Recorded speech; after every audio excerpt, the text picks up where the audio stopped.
Happening now a lot is drug driving. And that's where people have had something, we'll say, on a Saturday night, and they're stopped at one of these mandatory checkpoints 3 days later, even a week later. They have to give a sample of the saliva. The saliva is then put into a machine which tests for up to 8 or 9 different drugs, cannabis, benzodiazepines, amphetamines, methamphetamines, ketamine, all that sort of stuff, and cocaine. And if that sample of saliva shows up the presence of any one of those things, you're going to be arrested right there and then.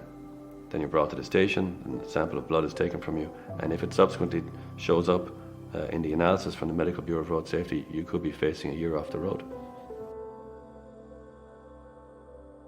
People don't realize that cannabis will stay in your system for a long time. So you could be potentially prosecuted and convicted for something today that you did 2 weeks earlier.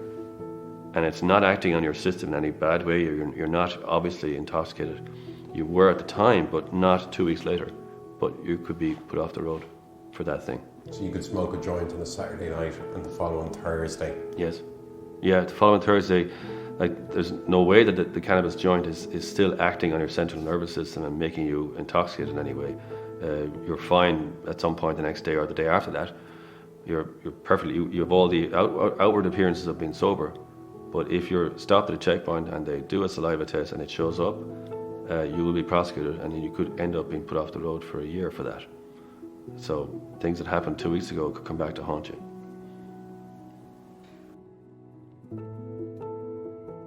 One of the major ways now that people are being stopped for drink or drug driving is what's known as a mandatory intoxilizer checkpoint. And these things are set up at specific places, at specific times, on specific dates. Guards are given permission in writing from an inspector, and the inspector will say that on this date, in this place, between the hours of 3 p.m. and 5 p.m. or whatever it is, I want a checkpoint set up. And so once they have that authorization from an inspector to set up a checkpoint, they're authorized to stop and get anybody to give a sample of their saliva, whether or not they think that person is intoxicated or otherwise. You could be perfectly fine, but they can ask you to provide a specimen of your saliva using a device that they give you, and you must provide it.